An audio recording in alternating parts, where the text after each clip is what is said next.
Sveiki gyvi šio vaizdo įrašo žiūrovai. Labas Augustė. Sveikas, Nojau. Jūs žiūrite turbūt pirmąjį Kupiškyje podcastą ir dar ne bet kokį, o jaunimo podcastą, kuris vis dar neturi pavadinimo, bet sugalvosim. Jūs tą pavadinimą turbūt jau matot ant vaizdo įrašo pavadinimo. Mes jo dar nežinom, bet tikimės, kad jis bus tai. Šita serija tokia mūsų kaip bandomoji. Aš ją pavadinau nulinę seriją. Žiūrim, kaip čia mums sekasi šitas visas podcasto reikalas. O tikiuosi, seksis visai neblogai ir susitiksim su jumis kas mėnesį. Mūsų jau turbūt pažįsta, kupiškėnai tai tikrai, Augustė ir ne tik. Tai, bet vis tiek aš prisistatysiu, kad esu Nojus Kantautas, jaunimo reikalų tarybos narys, būsimas 11-okas, o kas čia šalia manęs sėdi? O aš tai esu Augustė Juzulėnaitė, būsima 12-okė. Taip, susiaurint visą prisistatymą, tai tiesiog Kupiškio jaunimo reikalų tarybos pirmininkė. Ir dar daug ten visokių veiklų ir visko. Apie ką mes čia šnekėsim? Labai gražus pasakymas apie orą ir bites, arba kaip Nojus sako, apie ūkį ir bites, tai nežinau, kurį vartoti. Ir man labai toks, dabar vienas momentas įstrigo, kaip Nojus sako, vartokim žodį tinklalaidė. Jo, mes šitoj tinklalaidėj šnekėsim apie viską. Nu čia rimtai, mes apie viską šnekėsim. Nu, kiek rimtai šnekėsim, nežinau, stengsimės kuo rimčiau, bet pašnekėsim, ką mes veikiam Kupišky, ką kiti žmonės veikia Kupišky, kokių žmonių čia yra ir tiesiog daug visokių kitokių įdomių temų, apie ką mes čia dar galėsim pašnekėti. Aš vakar, kai gavau žinutę, nes šiandien yra rugpjūčio 12, nežinau, kada pamatys šitą seriją pasaulį. Tikiuosi greitai. Tikiuosi ir aš greitai, nes šiandien yra tarptautinė jaunimo diena, tai tokia labai įdomi proga. Ir kai vakar gavau žinutę iš Nojaus, kad koks pavadinimas, ir man pirmai iškilo toks klausimas, koks mūsų tikslas. Tai pirmas dalykas, kas man šovė į galvą, tai buvo, kad galbūt informuojam. Jo. Tai kad šiandien yra tokia kaip ir jaunimo diena, tą progą mes norim informuoti, nes ir jaunimo reikalų taryba, kaip ir mūsų tokia viena iš pareigų yra informuoti jaunimą, tai tikrai čia yra taip. Tokia universalesnė forma. Tai va, dar ko nepaminėjau prie to, ką mes apie ką šnekėsim, tai čia ta trečia kėdė šiaip ne šiaip savo pastatyta, čia ne šuniukas sėdės ant jos prastai. Mes čia kviesimės ir visokių įdomių svečių. Vienas jau netrukus pasirodys. O Augustė, jau užprenumeravai kanalą, kur mūsų šitas podcastas bus įkeltas? Taip. Ar tikrai? Tikrai. Tai va, jeigu jūs dar neprenumeruojat, tai labai kviečiam ir užprenumeruot, ir laiką, arba jeigu lietuviškai tai patinka, mygtuką paspaust. Patiktuką. Aha, va. Kad mes populiarėtumėm, dabar jau turbūt prie rimtesnių gal mes dalykų. Kas vietoj to šuniuko bus čia? Ja, bet aš tau žinau, Augustė, turiu tokį klausimą. Kas tau labiausiai tik prie širdies? Briedžiai, stirnos ar elniai? Aš labai atsiprašau, bet man iš karto į galvą, kas tau svarbiausia gyvenime, broli. Bet šį kartą susiaurinkim, briedžiai, elniai ar stirnos? Tai šį kartą, briedžiai. Tai va, mes briedį irgi vieną čia turim, tik tai šitas ne iš miško, o iš kultūros centro. Tai briedį studija. Atėjau. Tai va, briedis jau studija. Sveikas, Pauliau. Labas. Pakalbėsim. Tai jau pristačiau tau beeinant, kad briedis iš kultūros centro, iš miško. Tai gal šiek tiek ir plačiau pristatysi žiūrovam, kas esi. Čia tai prie tokių iškart sudėtingų klausimų. Jo, kuo toliau, to man sunkiau biški save pristatyti, nes labai daug ką esu veikę. Bet šiuo metu tai dirbu Kupiškio kultūros centre. Esu renginių organizatorius ir dar prižiūriu tokią naują erdvę atsiradusią jaunimui kultūros centre. Tai vadinasi Bermuda. Ir aš tai norėčiau ten sukurti tokią vietą, kur, kaip aš sakau, galėtų rinktis tokie biški kitokie jaunuoliai, kurie turi kažkokių minčių, nori jas įgyvendinti, kas tai bebūtų, arba galbūt podcastą kurti, ar ten muziką įrašinėti, arba galbūt filmą kažkokį nufilmuoti savo, bet nemėgsta eiti pas kažką tai būrelį, kur jam liepia, kaip reikia daryti dalykus. Tai vat norėčiau padaryti tą erdvę, kad kultūros centre kad jaunuoliai tiesiog ateina ir aš tik tai jiems padedu, ko jiems trūksta, arba jeigu įrangos kažkokios tai reikia tai jų veiklai, arba kažkokiu tai priemonių, patalpos,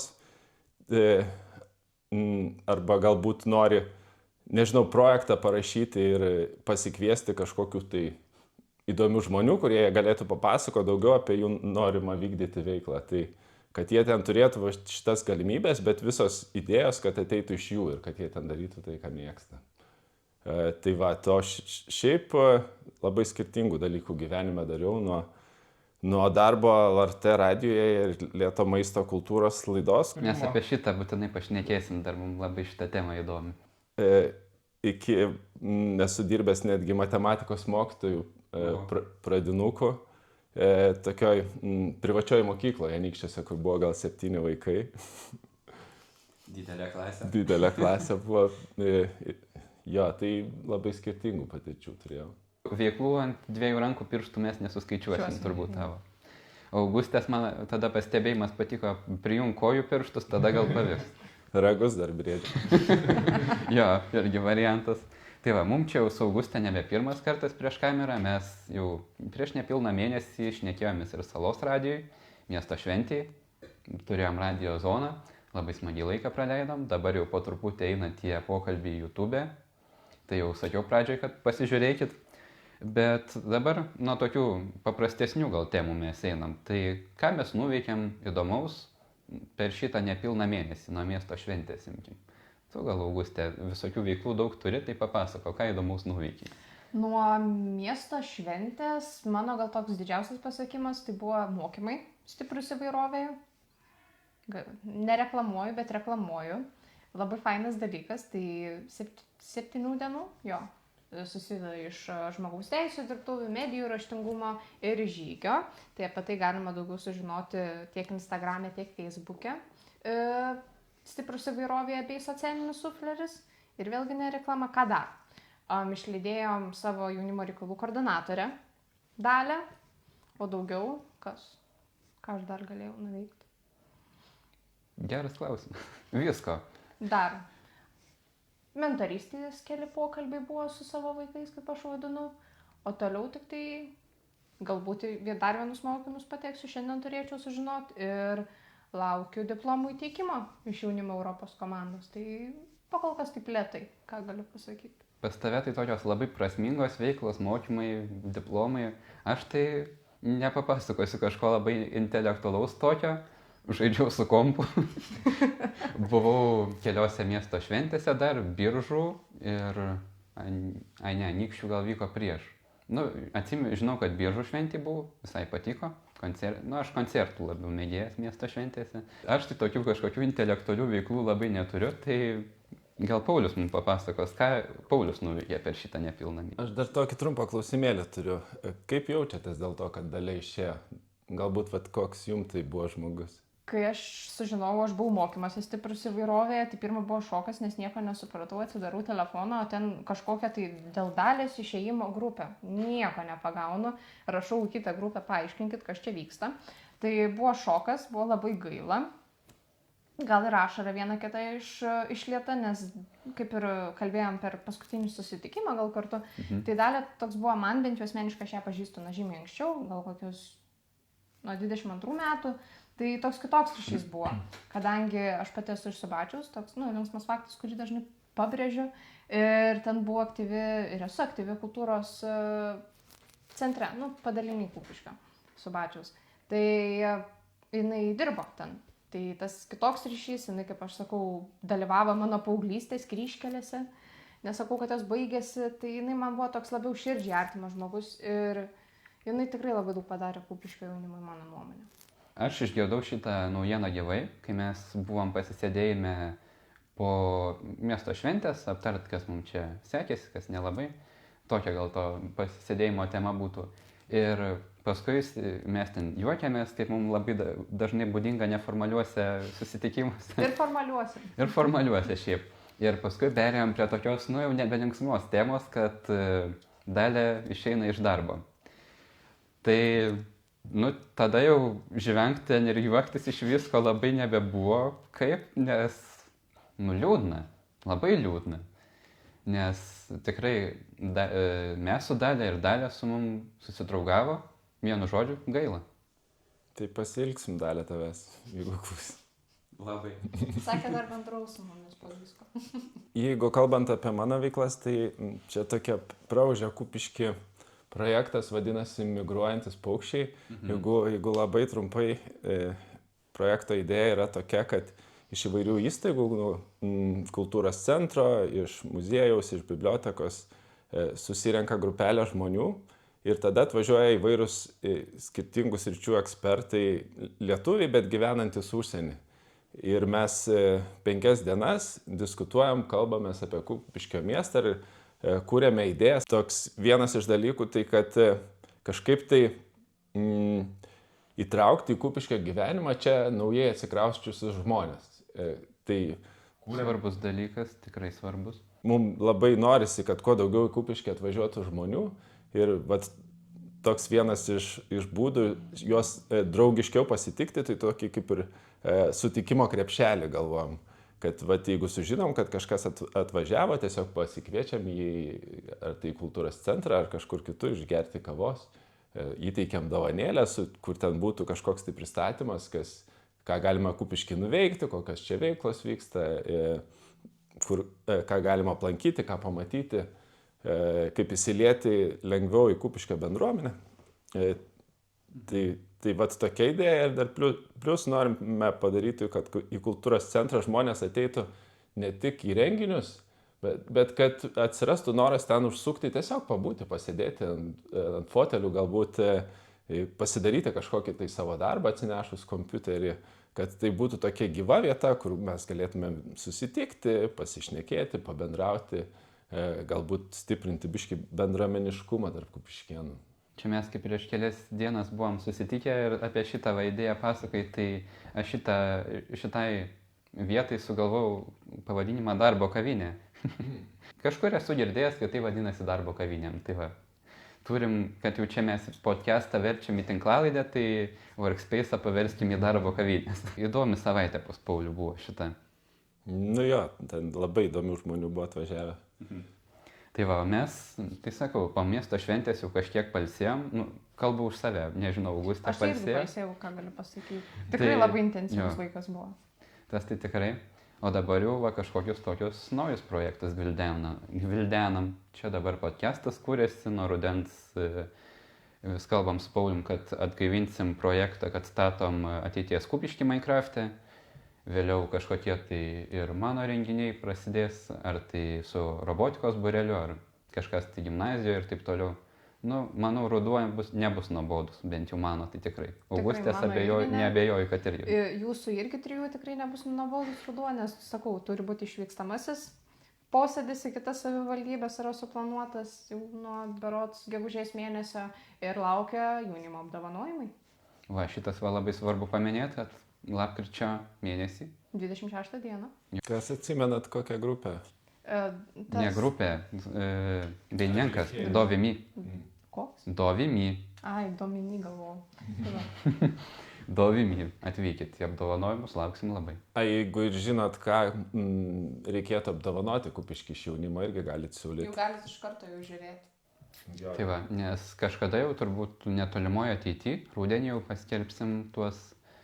Spalio mėnesį, manau. Manau, panašiai. Ir praeitais metais kažkas tokio buvo, kad apie spalio mėnesį jau galite siūlyti kandidatus, kas galėtų būti tų metų jaunimo apdovanojimų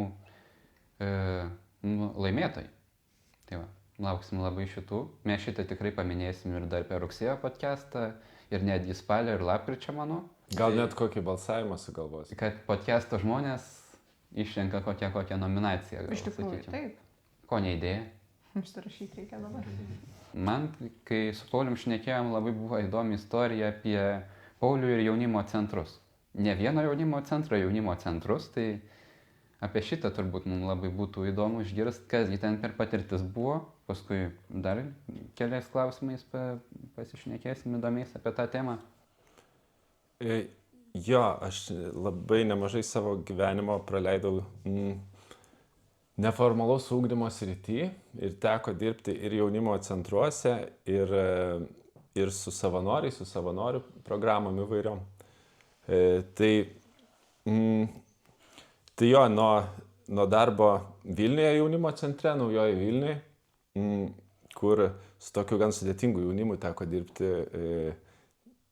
kurie iš sunkių šeimų ten tikrai ateidavo ir iki tokių situacijų, kur vieną dieną jie tiesiog paliko langą atidarytą pas mus pastate ir naktį įlipa, dar išdaužė vienas vidinės duris ten su kažkokiu kirviu, tokią skylę padarė. Čia jau skamba baisiai. Ir tada paima gesinimo šitą gesintuvą ir išpurškė visą centrą. Tokį ateinam iš ryto į darbą. Staigmenėlė visas. Baltas, taip kaip prisnigta būtų buvę. Tai jo, tai ten toksai jaunimėlis, kur mėgino bandyti ribas, bet ir labai daug davė tas darbas. Man pavyko su jais užmėgsti ryšį, pasišnekėti apie tai, kaip jie gyvena, kaip jie ten supranta, kas vyksta. Ir šitie visi tokie iššūkiai man padėjo kažkaip daug paprasčiau žiūrėti į žmonės. Ir kai tu pamatai, kad tas huliganas, kuris ateina ir tave gąsdina, kad yra lygiai toks pat jaunuolis ir galbūt jam tiesiog trūksta kažko šiek tiek gyvenime, jis užaugo sudėtingom sąlygom ir jeigu jį pakreipi šiek tiek teisinga linkme, iš to pikto jaunuolio gali tapti labai toks drąsus, iš tos pusės, kadangi jam daug jau teko už save atstovėti gyvenime, jis nieko nebebijo ir jeigu pakreipti teisingą linkme, tai jisai labai drąsiai gali daryti didelius dalykus. Tai jo, tai... Ir čia turbūt einam prie to, kad kokia nauda jaunimo centrų, tai kad paversta tokį kitokį jaunimą į tuos drąsius. Aš gal net pataisyčiau ne jaunimo centrų, jaunimo darbuotojų. Irgi labai teisingas irgi pataisimas. Nes apskritai šita savoka labai retai naudojama, bent jau mano, kai aš pati, galiu sakyti, dirbu su jaunimu, tai aš žinau, kas yra jaunimo darbuotojas. Bet pats jaunuolis, kuris ateina, jis galvoja, šiaip dirba jaunimo centre ar ten jaunimo erdvėje. Ne visada tas yra suprantama. Kai jūs einate į mokyklą, ten yra formalus švietimas. Tai jame jūs mokotės konkrečių dalykų, tokių kaip fizika, matematika, lietuvių kalba. Pamokos, visi tie formalūs dalykai, o neformaliam švietime jaunimo darbuotojas stengiasi ugdyti tas vidinės žmogaus kompetencijas, tokius kaip gebėjimus komunikuoti, ką mes dabar darom, arba gebėjimą dirbti grupėje. Stengiamės, kad jie tiesiog labiau pažintų save, labiau savimi pasitikėtų. Tai čia tie tokie vidiniai gebėjimai, kuriuos ugdyti yra tikslas jaunimo centruose arba jaunimo erdvėse. Tai aš net ir jums turėčiau tokį klausimą, ar turit pastebėjimą, kad jūs kažko tai išmokat iš tokių neformalių veiklų? Gal ne į tą visiškai temą, bet vis tiek apie neformalų švietimą, tai neformaliai švietimais ir būreliai laikomi. Taip. Ten yra išimčių, jeigu per būrelį jūs tiesiog mokotės tik tai grot. Aš čia noriu įvesti tai apie robotikos būrelį, kur ten visokių veiklų yra, kokių tik nori ir ką tu nori, gali tą prisiimti. Pavyzdys aš tikrai nekonstruoju ten vien su Lego ir nedarau kažkokių ten bandymų. Aš visokiausių veiklų ten susirandu, kokios tik tais įdomios. Tai aš iš to būtent išmokau tai tikrai labai daug, o jeigu einant ir prie jaunimo centrų, jaunimo erdvių, tai kad ir iš tos pačios Bermudos atėjęs aš į Bermudą, tai tikrai pasisėmiau įvairiausių žinių, kad ir ten kaip kažkokį tai geriau, kad ir tą salos radiją, sakykime, padaryti, kaip geriau viską suorganizuoti, nes vis tiek Paulius tos ryties žmogus, tai gali kažką patart, pridėti, kaip tą dalyką galima būtų geriau padaryti. Labai dažnas darbas yra nukreipti tiesiog. Į teisingą linkmę, kad taip. Būtent... Vos ne kaip mentorius toks. Irgi galima tikrai tai pavadinti. Tai jaunimo darbuotojai daug. Ir jaunimo darbuotojai, ir apskritai jaunimo centrai, erdvės tikrai daug duoda jaunimui. Ir aš tai galiu tikrai iš savo patirties pritarti. Tai mano patirtis tai yra kitokia. Taip, mano toks pagrindinis kaip ir visos 12 metų būrelis, tai yra, kaip ir Paulius minėjo, gitaros. Tai aš iš tikrųjų atėjau su vienu tikslu pabandyti. Ir tada mano vadovas tiesiog išmokino mane grot. Tas grojimas tiesiog mane prijungė prie kitų kolektyvų ir ką iš to galima išvystyti, tiesiog darbą su grupe. Aš išmokau susikalbėti su kitu asmeniu. Gal dėl to dabar neturiu tokios didelės, aišku, prisikarksėti nenoriu scenos baimės dėl to, kad nuo 6 berods klasės, vos ne kiekvienais metais bent jau kartą ant scenos lipdavai. Tai ir dabar tos baimės tokios nėra, nes tikrai dažniau lipu. Tai man tą davė, o iš kitos pusės tai yra jaunimo politika, kas nėra labai jau politika, tiesiog verčiasi jaunimo politika, youth policy iš anglų kalbos. Tai man davė tos labiau medžiagos tokios.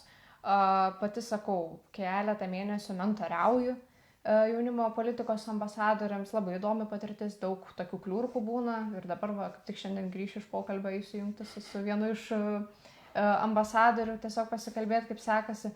Tai man gal labiau tos tokios teorijos davė pati jaunimo politika ir neformalus švietimas. Mes su Bačioje turim jaunimo erdvę, tai ten aš tiesiog nesilankytų į pačią ją, gal labiau kiek eiti su darbuotojais pabendrauti.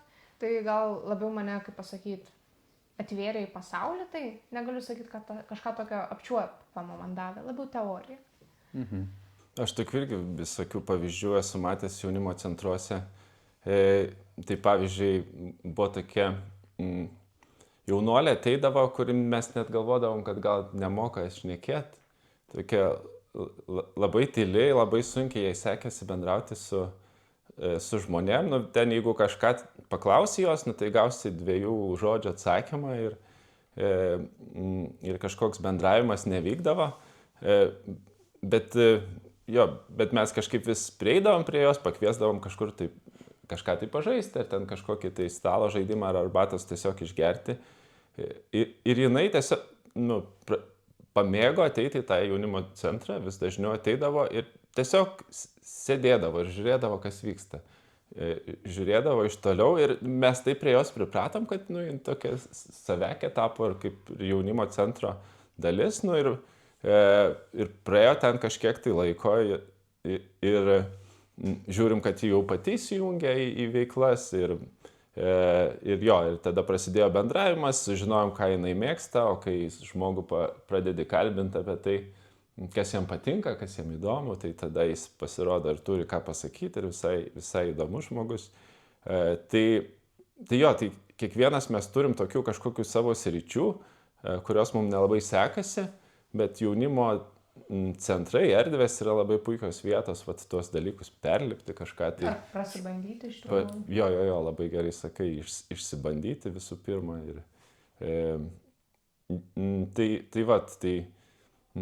Tiesiog labai siūlau pabandyti ateiti ir kažkaip tai nesusidaryti įspūdžio iš pirmo karto, nes reikia biškį praleisti laiko dažniausiai erdvėse, kad suprastum, apie ką ten vyksta gyvenimas. Mes su Nojumi esam kalbėję prieš kelius mėnesius, jog mes nesilankom jaunimo centre, ypač Kupiškio, apskritai. Bet dabar padažnėjo mūsų. Dabar mes jau gal reikėtų ir kojos pirštus suskaičiuoti, kiek kartų čia esam buvę, nes prieš tai gal kokius 2 kartus esu buvusi. Čia manau įtaka ir tai, kad mūsų jaunimo reikalų taryba įsijungė Paulius Remeikis iš jaunimo centro, tai jisai mus čia pasikviečia tiem tokiam, kaip aš sakiau, neformaliem susitikimam, kur mes tiesiog žvengiam gal. Bet ir būna ir tikrai esam ir posėdžių darę. Taip. Ir patys rinkimai antros kadencijos buvo jaunimo centre. Tai buvo tikrai labai faina pakeisti aplinką, nes iš pradžių, kai mes buvom, negaliu sakyti pirmamečiai, pirmą kadenciją ėjom, tai sėdim savivaldybėj, neaišku, dar aš taip pastoviai pasiklysdavau savivaldybėj, nemeluoju ir dabar pasiklyščiau, jeigu reikėtų nueiti. Bet tada tokia kitokia aplinka ir dabar mūsų nauji nariai, nes mes jau senukai, antrą kadenciją. Tai ir jie kažkaip labiau greičiau prasivėrė, maniau, mes tą greičiau grupės dinamiką pradėjom vystytis ir dėl to taip gerai susidirbam, ypač prieš miesto ir per miesto šventę. O ką jūs dirbinėjate ten to jaunimo taryboje? Ką ten veikėt? Pirmoji kadencijoje? Jo. Ką mes veikėm? Pirma kadencija buvo tokia labiau ledlaužis visai jaunimo politikui Kupišky. Mano nuomonė, nes aš tai sakau, atsimenu, sėdžiu gimnazijoje su bačiu ir atvažiuoja Dalė kaip jaunimo reikalų koordinatorė, aiškina čia kažką apie tą jaunimo reikalų tarybą ir visada Dalė tai pabrėžia, kad Augustė labai kreivai į mane žiūrėjo ir sakė, nebūsiu. Ir aš tą patį atsimenu, kaip aš jo labai piktų veidžių, nebūsiu. Ir tada atėjo ta diena, kai rinkimai, prieš tai mūsų gimnazijos prezidentė Solveiga buvo narė ir jinai sako, va, aš turėjau skaidrės. Pasiėmiau už tas skaidrės, ten dar iki pašol turiu iš tikrųjų, ten kiek man metų, ką veikiu, kokie hobiai. Atėjau, realiai jo, CV nojus buvo, gali patvirtinti ir taip, prisistačiau, okei, čia man šokas, ką čia daryti. Tada mus išvijo, ten kažkokie rinkimai, nieko nesuprantu, kaip per sapną atsimenu. Ir jo, ir tada atėjo visas susipažinimas, mokymai. Į pirmus mokymus savivaldybės jaunimo reikalų taryboje vyko aš, Rugilė Stankevičiūtė mūsų narė ir Eglė Blaževičienė. Tai irgi labai daug iš to atsiminimų. Ir gal tas buvo spyris, nes mes prisižiūrėjom, prisigaudėm visokių minčių, kur buvo iš tikrųjų jaunimo apdovanojimų iš to kilo. Kas dar? Jaunimo forumas, man atrodo. Taip, irgi. jaunimo forumas, bet čia jau, man atrodo, prieš Antrais metais. Jo, antrais metais, kai jau ta mūsų taryba tokia buvo labiau įsivažiavus, mes ten vieni jau su kitais susidraugavom, tai iškilo ta idėja, kad mums reikia jaunimo forumo. Jo, jaunimo forumo, iš to įsikomunikavo jaunimo apdovanojimų. Ir pirmas forumas labai pavyko, tai vyko šiemet antras ir turbūt vyks ir kitais metais. Ir tikiuosi. Aš tikiu, kad tai bus. O kas dar? Iš tikrųjų reikėtų pagalvoti. Čia sakau, kaip mes pradėjom labiau, tas jaunimas ne vien kas į mokymus važiuoja, bet ką pradėjom daryti, nes ta pati Rugilė prisijungė prie NATO ambasadorių, pradėjom garsinti Kupiškį. Čia tas labai didelis dalykas buvo, nes ir aš prisijungiau prie jaunimo Europos komandos ir taip pat gyvenam, nes ir dabar su kuriais ten JTRA, jaunimo reikalų agentūros darbuotojais pašnekam, ai tėvai, jau Kupiškį žinom. Nes per pirmus mokymus... Jau nebe prie Latvijos jo, sienos. Per pirmus mokymus visi tai iš kur, tai iš Kupiškio. Ai, tai čia prie Latvijos, nesakau, čia Biržai. Aš nežinau, dėl ko tai visiems būdavo toks klausimas. Ir vėl Biržai čia pas mus skamba. Yeah. Ne, mes mylim Biržai labai. Labai. Tai va. Man labai patiko tavo mintis, kur sakė, kad pradžiai viskas buvo žiauriai neaišku. Ir jo, čia tik tai noriu prieš tą, kad viskam biški reikia laiko. Žiauriai reikėjo laiko. Va čia kaip su tom jaunimo erdvėm, reikia kažkiek pabūtenais, kad suprast, kas ten per dalykas. Tai taip buvo ir su taryba mums. Jo. Nes pirmi tokie posėdžiai, jie formalūs buvo, viskas, ten mes labai rimtai sėdėjom, visi klausėm Dalę. Ir man atrodo, pirmas dalykas, ką mes svarstėm, tai buvo Vote 16 iniciatyva, jeigu neklystu. Jo. Vienas iš tų tokių pirmųjų klausimų ir ten atsimenu, tada mes pradėjom visi vertis, nes mes ir jaunimas pradėjom savo nuomonę dėstyti. Atsimenu, ir Aukseva mūsų narė, tada taip. Ir tada dar su Umberto Masi turėjom netgi pokalbį ir jo to pirmininko. Ar prezidentų, kaip skaitos. Jisai jaunimo... Lietuvos jaunimo organizacijų tarybos pirmininkas ar prezidentas. Tai va, ta pirma kadencija mūsų tokia formalesnė labiau buvo. Aš tai pavadinčiau. Jo. Dabar tos antros kadencijos, kiek čia dar praėjo, nepilnai pusę metų. Tai dar prieisime prie tų formalumų nuo rudens turbūt, vis tiek prasidės posėdžiai. Tai čia mes turėjau dar pasirašęs klausimą, ką apie tai jau mano jaunimas, ten besilankantis, bet ir taip mes jau labai plačiai aptarėm, kad ir iš Pauliaus patirties, kad reikia pajust, kas ta jaunimo erdvė yra. Paskui jinai išmokys, ko reikia. Gal dar tik tai pridurčiau, kad jaunimo erdves galite susikurti patys. Tai yra ateiti ir sakyti, kad aš noriu ten, nežinau, kažką tai pakeisti šitoje erdvėje, išpaišyti sieną kokią, noriu pasikabinti. Noriu savo gabumus išnaudoti. Jo. Tai ta erdvė gali atrodyti taip, kaip jums norisi, o atvirkščiai nuo to, kai ateinate į kitas įstaigas, jau būna jums suformuoti kažkokie tai nežinau, tvarkaraščiai, būdai, kuriais mokysitės kažkokia medžiaga. Dabar atėjom pas Paulių jaunimo centrą, sakom, norim daryti podcastą, jis parodė mums lempas, kokias turi, davė kambarių, kad čia susidėjom per porą valandų visą ir pasidarėm šitą sceną. Šiaip greit gimė čia mūsų šitą studiją. Aš atėjau, sakiau, vėluosiu, 5 minutėm anksti buvau, nei pasakiau, kad būsiu. Ir čia taip kažkaip viskas lipdėsi, čia iš kažkur tas paveikslas atsirado, čia tos gėlytės, tiesiog tokie įsterėti. Čia viskas atsirado. Augustė ir stiklainis su kažkokia šmėkla viduje rado. Ir viskas dar gerai atrodo, nematot, aišku, čia visos tos laidų krūvos.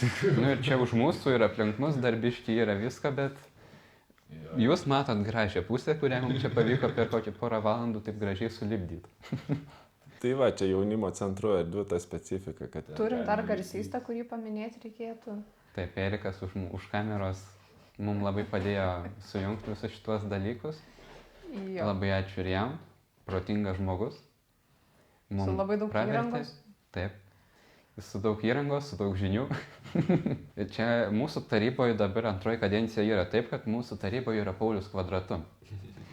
Paulius, kažkas šitą pasakymą buvo sukūręs, tai Paulius kvadratu įeina Paulius Briedis ir Paulius Remeikis, tai Paulius kvadratu. Apie jaunimo centrus tokia mūsų įdomi tema, o kai Augustė sužinojo, kad mes kalbinsim visgi Briedį Paulių, nes aš iš pradžio įrašiau, kad kalbinsim kažkurį Paulių. Ar kaip aš ten rašiau? Aš nieko daugiau nežinau. Kažkurį Paulių. Savaitę po pasiūlymo yra. Taip. Ir jinai visą savaitę galvoja, kad mes vis dar kalbinsim kažkurį Paulių. Jo, aš vakar. Kada Ir aš žinau, vakar? Užvakar. O gal užvakar? Užvakar. Neseniai. Džiaugiuosi, kad puikiai pasirašė. Tai va, ir Augustė sakė, įsivedė į internetą Paulius Briedis. Ir tau, ką pirmą išmetė, tai LRT straipsnį. Jo, LRT straipsnį tai apie butą. Tai va, ir apie šitą šiaip norėtume mes labai išgirsti, kas čia buvo per dalykas. Tai čia Augustė šitą temą aš patikėsiu, kaip čia ją išgvildent. Jo, apie Anykščių tą butą. Man Anykščiai yra pakankamai artimas kraštas. Seneliai ten vasarą daug praleisti yra rajone. Tai man taip įdomu pasiklausyti biškį. Kad paveldėjau iš senelių butą ir jis buvo apleistas, 30 metų negyventas. Net šildymo jame nebuvo, nes ten tokia buvo situacija, kad buvo bendri radiatoriai, bet sistemom keičiantis nebeliko jų ir visi, kas kaip sugebėjo, pradėjo skirtingai šildytis, įsidėjo visokias, kas su malkom, kas paskui dujas įsidėjo ir panašiai, o kai mes persikraustėm į tą butą, tai ten nebuvo nieko. Sovietinis palikimas. Jo, sovietinis palikimas su visais dar... Laiko kapsulė turėtų būti tokia. 30 metų užsistovėjęs karvutės saldainių dėžutė su visais saldainiais. Eksponatas. Tai persikraustė Anykščius, dar neturėjau kažkokią ten darbą, neturėjau pajamų šaltinio, visokių projektėlių tik buvo likę, tai nebuvo daug finansų. Tai tada kilo mintis tą visą butą pasidaryti savo rankomis. Ten kažkokią šildymo sistemą, aišku, užsisakiau. Paulius ateina su meškiuku. Ne, čia tik meškiukas, Pauliaus nėra. Ten kokią šildymo sistemą dar užsisakiau, kad padarytų, bet su drauge tada visą kitą darėm savo rankomis nuo tokių, kad pavyzdžiui, ėmėm seną spintelę, ją susipjaustėm taip, kaip mums reikia, pasidarėm stalviršį užsidengėm nerūdijančio plieno plokštę ir pasidarėm tokį virtuvės komplektą. Tai... Iš sekcijos. Jo, iš sekcijos. Prieš 30 metų, kuris stovėjo. Ten visokių iš draugų prašym plytelių, kad paskolintų. Pradėjom klijuoti virtuvį plyteles. Ir uždėjom gal pirmas 2 ir supratom, kad mes nemokam jų klijuoti. Nes aš kaip tik norėjau klausti, iš kur tos žinios apie statybas, nes vis tiek tas pats plytelių klijavimas, vis tiek, o sienos bent jau lygios buvo. Ne, ten viskas buvo... Kurgi tau sovietmečio bute bus lygios sienos? Visiškai neturėjom jokių su statybom susijusių įgūdžių, na aišku, dabar YouTube'as dar kiti dalykai. Okay. Tai va, uždėjom tas plyteles, supratom, kad tiesiai neišeis, tai sakom, klijuojam, bet kaip. Pradėjom jas pjaustyti. Ir galiausiai visai gražus rezultatas buvo. Tai toksai buvo tiesiog tarsi eksperimentas įsikurti, nenorėjom imti kažkokių paskolų gyvenime ir norėjom gyventi kažkaip paprastai, kūrybiškai ir dabar aš labai džiaugiuosi, kad tai darėm, nes toks, kai pasidarai pats savo gyvenamą vietą, tai jinai tave atspindi, ateina kažkokie svečiai ir tu nuo kiekvieno kampuko gali jiems pradėti pasakoti, va žiūrėk čia į tos plytelės, kur ten taip ir taip, arba čia tą stalą patys konstravomės, kur ten pirštą įsipjovėm, bet išgyvenom ir pasidarėm. Svarbiausia išgyvenom. Tai jo, daug tokių tam bute buvo projektukų, mes ten darėm savo Instagramą, pasakom apie tai. Ekobutas? Jo, ekobutas vadinasi. Ir jo, tai toks buvo keistas vienas iš gyvenimo projektų. Bet spėju ir labai įdomus. Labai turbūt turėjo patikti toks etapas, aš taip galvoju. Jo, tas kažkaip padėjo ir susipažinti su nemažai žmonių, nes Instagramas, kadangi turėjom tų šiek tiek followerių, tai tada gali kažkam tai rašyti, vat, kažkas daro kažką panašiai, pasiklausi, kaip, nežinau, kaip ten tas sienas lygiai nusišpakliuoti arba panašių dalykų. Prasideda kažkokie susitikimai, kažkas tai važiuoja pro anykščius, mūsų net nepažįsta, bet į Instagramą parašo, kad būtų faina pas jus užlėkti. Tokie naudingi ryšiai vystėsi. Jo, bet man vienas toks įdomus dalykas, visada mėgstu šitą paklausti po kažkokio projekto, net ir po renovacijas. Jeigu būtų vėl tas pats būtas, ką kitaip darytumėt? Galbūt tumėm labiau susitvarkę tokius kertinius dalykus, pavyzdžiui, kaip elektra. Nes dabar pas mus viskas vyko tokiais etapais, po vieną kambarį ir ten, tokių labai daug klaidų padarai, kad pradžiai nusidažai sienas, viską pasidarai gražiai, o paskui žiūri, kad razetės kažkur dar reikia. Ir vėl viską turi vėl daryti skylės ir vėl iš naujo dažyti. Tai tokio plano norėtųsi, bet turbūt kai tu neišmanai tų statybų, nežinai tų etapų, tai pradžiai tas neįmanoma, bet jeigu dabar su dabartiniam žiniom reiktų daryti, tai tas toksai pradinis susidėliojimas nuo pirmų darbų iki paskutinių turbūt būtų. O einant prie radio laidos, nes iš kur aš sužinau, kad Instagramas yra ekobutas, tai po miesto šventės vis tiek buvo nuotraukos ir ką mes darom, tai keliame Instagramą, kad viešumą pamatytų. Ir aš bandau pataginti Paulių, einu į Facebooką, žiūriu, ekobutas. Čia apie Instagramą prakalbus, tai reklamos metas. Pafollowinkit, pasekit, jeigu mes jau lietuviškai kalbam, Jaunimo reikalų taryba Instagrame. Taip, tai vadinasi. Kupiškio SJRT. Taip, SJRT. Taip, turbūt video aprašyme paliksiu nuorodą, kurią paspaudus galima pasiekti mūsų Instagramą. Ir Facebooką, manau, nes reikia biškai. Gal biškai iš anksčiau pradėsiu pasakojimą, aš taip mėgau blūdyti norėjau sakyti po pasaulį, bet pasaulio nedaug, tai esu išmaišęs Europos gal labiau ir keliauti po Prancūziją. Aš irgi toks mėgėjas kažkaip tai, nesirinkti lengvų kelių. Tai kai keliavau po Prancūziją, aš norėjau ten šiek tiek ir padirbti, labiau susipažinti su šalim ir tuo pačiu pakeliauti, pamatyti, tai irgi prisimokęs iš visokių neformalių veiklų, sugalvojau, išgirdau apie vynuoges, kad galima į Prancūziją važiuoti skinti vynuogių, susiradau pažįstamus, kurie yra važiavę ir nuvažiavau į Prancūziją ir ten per vynuogių skinimo sezoną ten dirbi kokias 5 dienas, tada biški pakeliauji, tada važiuoji į kitą ūkį paskini vynuogių, užsidirbi šiek tiek pinigų, vėl pakeliauji po šalį ir man ten kažkoks buvo nesuprantamas dalykas, tai jų maisto kultūra ir maisto kokybė. Aš atsimenu vienam ūkyje, kurie mes skyniau vynuogės, ten vis mums duodavo prie maisto tokias salotas, kurios ten tiesiog salotas lapas, padažas, česnakas ir viskas, garstyčios. Ir atrodo tokios paprastos salotos, bet, nuostabaus skonio. Ir aš tada grįžtu namo ir visus tos pačius ingredientus čia nusiperku. Ir, šlikštokas maisto patiekalas. Aš ir laukiu, kas vyks toliau po to, kai pasigaminai pats.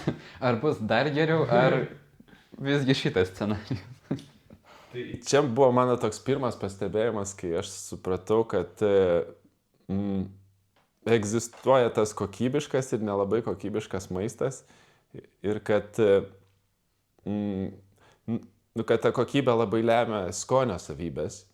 Ir tada toliau Prancūzijoje ten keliaudamas vis kai būdavo pinigų daugiau, kažkur naidavau pavalgyti, kur galima užsisakyti kažkokio jų vietinės produkcijos, vietinių ūkininkų užaugintą maistą. Nu ir taip kilo mano domėjimasis maistu ir tada, kai jau su drauge gyvenom Anykščiuose, toliau tęsėm, ieškojom, ką Lietuvoje galima pirkti iš vietinių ūkininkų, kokių galima atrasti čia gaminamų produktų, kur produktai gaminami kažkaip įdomiau, skaniau ir panašiai. Ir jo, domėjomės tais dalykais ir darėm tą Instagrame dažnai ten reikdavo šnekėti ir kažkaip pamatėme LRT skelbiamą laidų konkursą. Ir kiekvienais metais skelbia, tu gali aprašyti savo laidą, savo laidos idėją įrašyti, va tokį maždaug bandomąjį, kaip mes čia įrašinėjom. Tai mes užpildėm, laida vadinasi Lėto maisto kultūra, tai va būtent apie žmonės, kurie skiria daug dėmesio gamindami maistą, kažkokius įdomius produktus, kurie yra Lietuvoje, nu pavyzdžiui, kalbinom Kupiškėnus, brolių medų, apie tai, kaip jie, apie jų bites, jų tokias bites įdomesnės, biškai kitokia rūšis ir labai įdomiai jie ten jas prižiūri. Tai šiaip apie medų pasikalbėjom, ne tik apie patį medų, nu medų visi žinom, bet yra ten visokių medaus tų subproduktų vadinamų, kur bičių pikis, danelė, ten jo. Tai tokia viena iš laidų. Tai labai su skirtingai žmonėm kalbėjomės, nuo sūrių gamintojų iki maisto mokslininkų apie maistą. Ir kas nulėmė, kad maistas vienas yra skanus, o kitas lyg ir ten pomidoras tokios pačios spalvos, bet skonio nėra. Tai kas visgi nulėmė? Realiai tai yra, kiek turbūt žmogaus dėmesio yra įdėta į bet kurį procesą nuo pat pasodinimo. Nu, tu ten gali sodinti kažkokią įprastą veislę, kurią sodina visi, gali domėtis veislėm ir atrasti kažkokią tai įdomesnę, skanesnę, kitokią skonio. Iki pat gaminimo, kaip man labai strigęs vienas pavyzdys, kai vienas kulinaras pasakojo, kad mokino iškepti bandeles ten kažkokias specifinės vieną iš savo kolegų ir sakė, jie abudu kartu darė, nu va žiūrėk, dabar ten įdeda miltų, tu įdėk miltų, tu dabar ten lankstom tą bandelę. Ir niekaip tai mokiniai nesigavo padaryti tokios pačios bandelės, kaip jisai padaro, nes nu, tas vis tiek gyvenimo įgūdis yra didžiulis. Tai didžioji dalis mūsų pašnekovo, kai tą patį klausimą užduodavom, jie įvardindavo, kad maisto kokybė priklauso nuo meilės maistui. Nes, tą labai sunku paaiškinti, bet tai yra tas dėmesys, kurį tu įdedi. Reikės man pasiklausyti tų radio laidų, nes manau, vis tiek radiotekoje jos turėtų, manau, būti. Jo, turėtų dar. Nes šiaip iš pasakojimo skamba visai įdomiai. Pavyzdžiui, apie brolių medų aš tikrai norėsiu paklausyti, ką jie įdomaus papasakoja. Man atrodo, mes jau lenkstam link to, kad va šitam krėslė kažkurį mėnesį atsiras vienas iš brolių. Bet ir įdomu ne tik apie medų, ir šiaip kaip jie mato Kupiškį, nu va tokį verslą sukūrė, kaip jiems šitas miestas. Kodėl jam svarbu į tą Kupiškio tarybą, nes atrodo, žmogus verslininkas labai užsiėmęs. Jie iš tikrųjų yra automechanikai, broliai. Rimtai? Taip. Geras. Tai pasuko visiškai link automechanikų. Nu dabar nebent galima jų automechaniką prijungti prie visų jų tų moderniausių visos įrangos. Technologijų, jo. Nes man gal šiandien ryte išmetė... Man irgi, aš žinau apie ką kalbė. Man tik tokia išmetė jų video, jie pasirodo tik to, ką turi. Taip. Ir tenais jie rodė, kaip turi moderniausią pasaulyje Metsukį berods. Taip, Metsukys. Tai va, čia, manau, jų automechanikų žinios gal visai ir pasitarnauja. Brolių medus būdavo visada bent jau pas mus mokykloje prieš kelis metus. Tai kur važiuojam? Į brolių medų ekskursiją. Ir būdavo pasakota, man atrodo, kad jie yra vienu metu buvo top 10 geriausių mechanikų, jeigu neklystu. Lietuvoje, jo. O dabar į topą tikrai patenka geriausių bitininkų. Jeigu tikrai nepirim. Nu, tokios sėkmės, manau, top 3 tikrai Nes pasiema. man tai būna tokios situacijos, nu tai kas iš Kupiškio, ką aš galėčiau žinoti žmonių, nu tai kas pirma, Virgilijus Alekna, čia kaip tėvė mūsų, sakau, broliu medu, sakau 4 kilometrai nuo mano namų, tai žiūri, ne, gal daugiau biškai, nu bet sakau, kad nesuvačius, rimtai, sako, geras, nežinojau, nu tokie linksmi O faktai. spėjau, tam pašnekovai labai patinka kokie broliai lokiai arba kokie saldainiai brolių Jo. medaus. Sako, tai atveš, sako, tavo. Kadangi mes pas save šitam pašnekovo krėslė turim Briedį, Paulių Briedį, ir aš specialiai tau paruošiau tokį smagų žaidimą. Augustį labai jisai patiko, kai aš parodžiau. Special žaidimas Pauliui Briedžiui. Pagauk morką. Ne, dar ne toks, bet apie briedžius ir ne tik. Tavo bus žaidimas toks. Atspėt, ar čia briedžio, ar elnio, ar stirnos ragai. Per tą laiką, kol daro, kad nesimatytų atsakymą, man tai labai įdomu, kaip atrodė, kad tiesiog nori sėdi vienas namuose ir ieško tiesiog ragų nuotraukų. Kieno čia ragai? Aš bandyčiau spėt, kad čia briedžia, bet gal nebūtinai. Tikrai taip. Čia Selekcinio ir netgi briedžio turiu paaiškinimą. Čia yra 5 metų briedžio ragai, nes buvau kažkokį radęs puslapį, kur nuo 1 metų iki 10 metų briedžių ragai sudėlioti. Neklaus kaip, radau. Kai reikia, randu. Kieno čia? Palauk, kokie reiks? Stirna arba... Briedis, elnias arba stirna. Nu, arba stirninas. Stirninas, nes stirnos ragų neturi, jeigu ką. Turi. Patinai tik tai. Nu gerai, stirninas tada. Stirninas. Tai stirninas čia gal ir bus. Nu, žinok, ne, irgi briedžio. Čia ne briedžio turėtų būti, čia turėtų būti elnio. Nu, man Google rašė briedį, aš pat pasitikiu. Bet čia gal jaunas toks briedžiukas dar. Ui, čia ragai. Nu, ragai? Čia toks elnio ragis. Čia, nu jo, kažkoks tai elnes keistas. Elnio ragai. Nu čia jeigu stirnina, tai labai jau mandri. Tai stirninas? Bet spėjus, kad stirnina. Nu, aš briedžio skiriu pagal tai, kad jie platesni tokie biški būna. Tai dėl to spėčiau stirnina, bet čia gal irgi, čia auksinė stirnina. Kalėdų senelio padėjė. Čia ir gelnės. Čia elnės? Nu, man rašė taip. Aš pasitikiu. Na gerai, pasitikim tavim. Ai, nu, bet čia tai stirnos tikrai, va šitos pažįstu. Nu gerai, dar vieną. Tai čia irgi kokia stirnino, elnio. Tai elnio ar stirnino? Elnio. Nu kam apsigalvoju, čia stirninas buvo. Rožė. Ir dar vieną turiu. Nu, kieno čia? Nu, čia tai jau tikrai... Keistas ir įdomus klausimas. Tikrai briedžia, nebent... Kažkas jau čia man, nu, žodžiu, matei. Nebent briedis nusiėmė ragus nuo stirnino ir užsidėjo. Tai čia briedis. Savo giminaičių briedžių atpažinai, bet su kitais truputį jau sunkiau. Pavardė Briedis. Labai toks, aš, pavyzdžiui, tokios daug visokių pavardžių girdėjau, bet Briedis ne. Ar čia, man tai, jeigu nežinočiau žmogus, skambėtų kaip koks slapyvardis. Jo. Ten koks žaidimo nikas. Ar džiaugies, kad esi Briedis? Atsimenu, nu čia dažnai moksleiviam būna ta situacija, vat kai buvau koksai, nu iki 5 klasės, tai labai nemėgau, nes atrodė, kad iš manęs šaiposi galbūt, kai mane taip vadina ir labai tada pergyvenau. Bet kažkuriuo metu net neatsimenu, kas taip persivertė ir aš pats pradėjau naudoti tą kaip tokį juoką. Visur pradėjau jį rašyti ir jo, kaip sakėt, labiau pradėjau jį naudoti kaip savo slapyvardį. Ten visokiose žaidimuose, kur reikia tenais kurti savo personažą, tai irgi visą laiką Briedis būdavo, ten mano visokie elektroniniai paštai arba ten irgi nuo to prasidėdavo. Pradėjo draugai natūraliai visą laiką Briedžiu vadinti ir pradėjau didžiuotis tą pavadę, nes Paulių tai mano klasėje gal 3 buvo, man pradėjo labiau mano vardas nepatikti. Ir jeigu būna kažkoks susirinkimas, ypač prieš miesto šventę, tai einam pas Paulių. Kurį?